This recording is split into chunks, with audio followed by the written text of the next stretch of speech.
Okay, cool. So, let me turn you a little bit. Oh, other way. Perfect. So, what we're going for today is, I hope I don't run out of ink.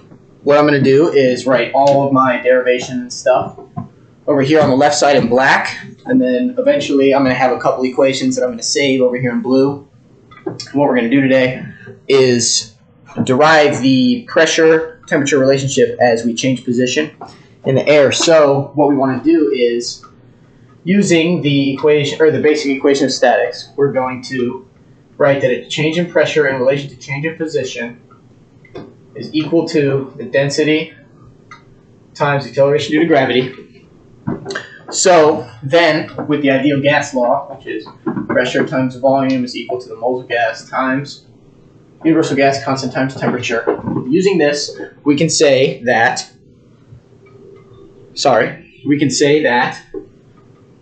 I just got a text message, I'm sorry, that's what that was. We can say that density is equal to mass over volume. And using that, we can say that moles of gas times the molar mass divided by volume. And then that is equal to, pressure times molar mass divided by the universal gas constant times temperature. So we'll take that, and we'll write that over here. Oh no, I'm sorry, not yet. So then, rearranging, we can say that the change in pressure with the change, or in relation to position, is equal to the pressure times the molar mass divided by universal gas constant times temperature times acceleration due to gravity. So we'll write that one over here again. Change in pressure in relation to change in position is equal to pressure times the molar mass divided by universal gas constant times temperature times acceleration due to gravity. So we'll erase. So now, for an isothermal process, I'm just going to put my blue pen right here, I'll use it when I need it. For an isothermal process, which is no change in temperature, we want to say that the integral of change in pressure divided by pressure is equal to the acceleration due to gravity times the molar mass divided by universal gas constant times temperature times the integral of change in position. And we can set our bounds from pressure 1 to pressure 2, position 1 to position, that's not what I wanted, position 2. And then using this, we can say that the natural log of pressure 2 minus the natural log of pressure 1 is equal to the acceleration due to gravity times molar mass, I'm going to go over here, divided by the universal gas constant times temperature times position 2 minus position 1. And from there, we can say that pressure 2 is equal to pressure 1. To remove natural log, we use an exponential. Exponential acceleration due to gravity times the molar mass of the gas times the universal gas constant times temperature times position 2 minus position 1. And that is an equation that we are going to save for later. So again, after rearranging and doing some algebra, we will say that pressure 2 is equal to pressure 1 exponential of acceleration due to gravity times molar mass divided by universal gas constant times temperature times position 2 minus position 1. We're going to save that, and then we're going to erase everything. This is for an isothermal process again, which is no change in temperature. Now, for a non-isothermal process, as we move up in the atmosphere, pressure decreases, but the air, we'll say we're in a bubble, air expands, temperature decreases, volume increases because, again, it expands, and work is done on the surroundings. So then, using the first law of thermodynamics, we can say that the change in internal energy is equal to a small amount of heat minus the pressure times the change in volume. And then we're going to say that there is no change in, or there is no heat transfer, so work is done on the surroundings. So that means that, oops, that looks like an A, apologize. Change in internal energy is equal to pressure times change in volume, which again is work done on the surroundings. So then, using the universal gas law, we can say that change in energy is equal to, change in energy is equal to universal gas constant times temperature divided by a specific volume times the change in volume. So then we'll write that over here, and this is the adiabatic process. So let me grab my saving pen, and we will say that the change in internal energy is equal to universal gas constant times temperature divided by volume times the change in the volume. So let me erase everything here. Now it's going to get a little crazier because we have to use some new terminology. So for an ideal gas, we can say that the change in internal energy is equal to specific heat times the change in temperature, as well as the change in height is equal to specific pressure times a change in temperature. So from here, we're going to say that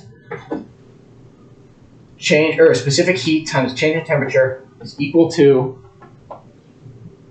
the universal gas constant times temperature over a specific volume times the change in volume. And then using that, we're going to start doing integrals again. From temperature 1 to temperature 2, we're going to say that specific heat over temperature, the change in heat, is equal to, from volume 1 to volume 2, is equal to the universal gas constant divided by volume times the change in volume. So from there, we'll do an integral. We can say that specific heat times the natural log of temperature 2 over temperature 1 is equal to, universal gas constant times the natural log of volume 2 divided by volume 1 using our bounds. And that is equal to the universal gas constant times the universal gas constant times the natural log of the universal gas constant times temperature 2 over pressure 2 divided by universal gas constant times temperature 1 over pressure 1. So let me erase everything up top because we have to do some more work.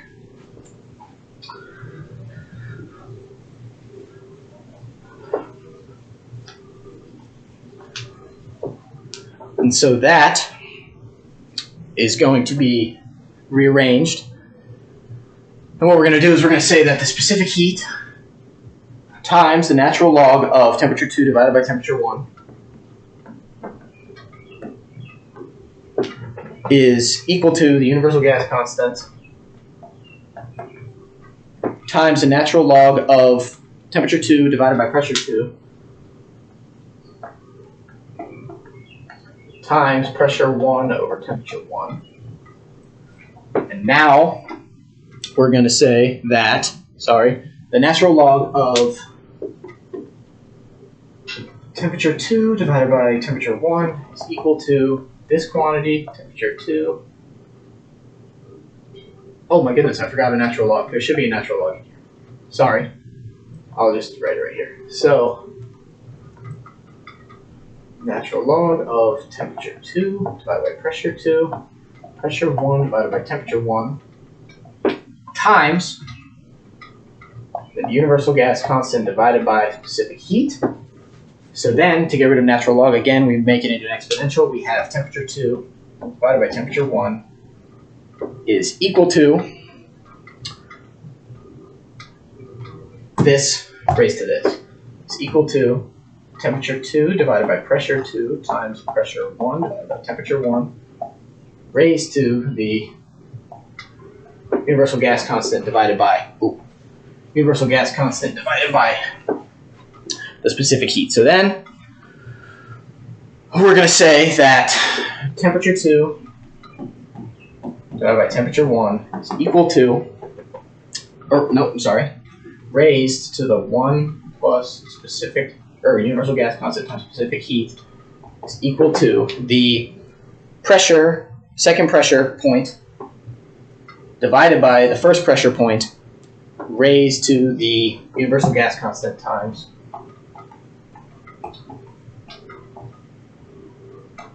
or divided by specific heat. So now we, just as a reminder, sorry, my phone is blowing up, I'm sorry. We could say that,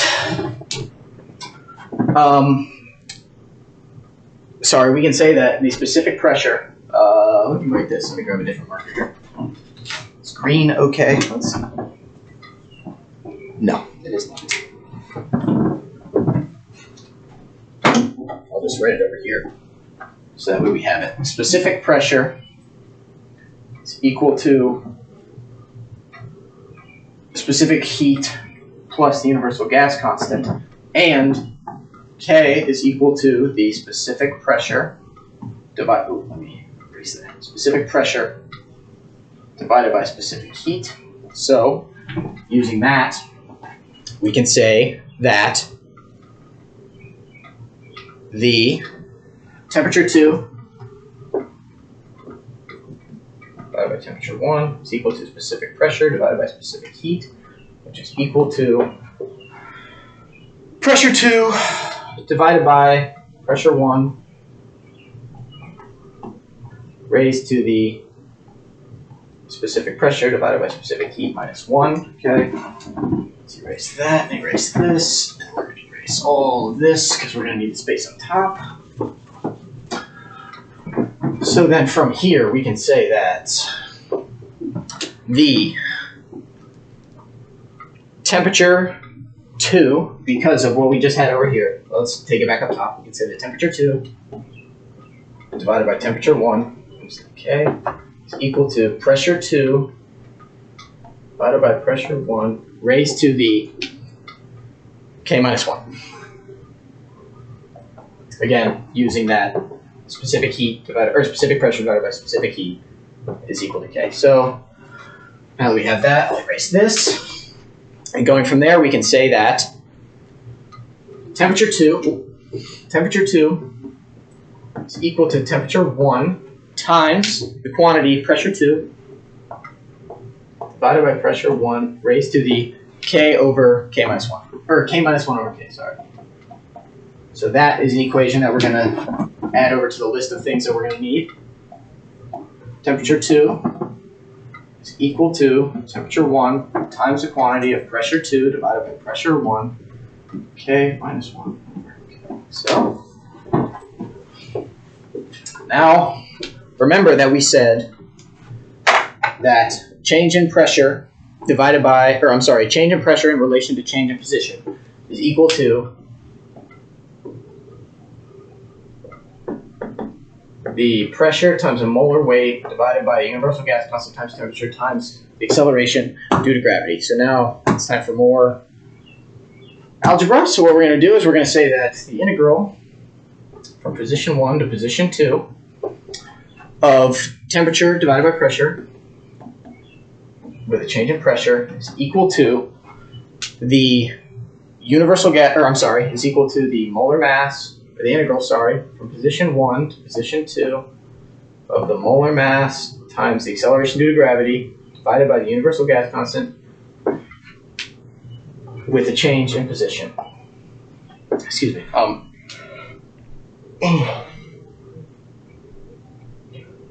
Oh, sorry about that.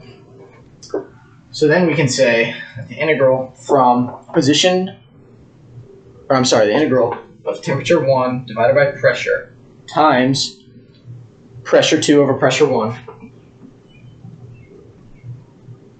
raised to the K minus 1 over K with the change in pressure is equal to, or I'm sorry, we can write this, and then we can take that and rearrange it to temperature 1 times pressure 1 raised to the 1 minus K over K.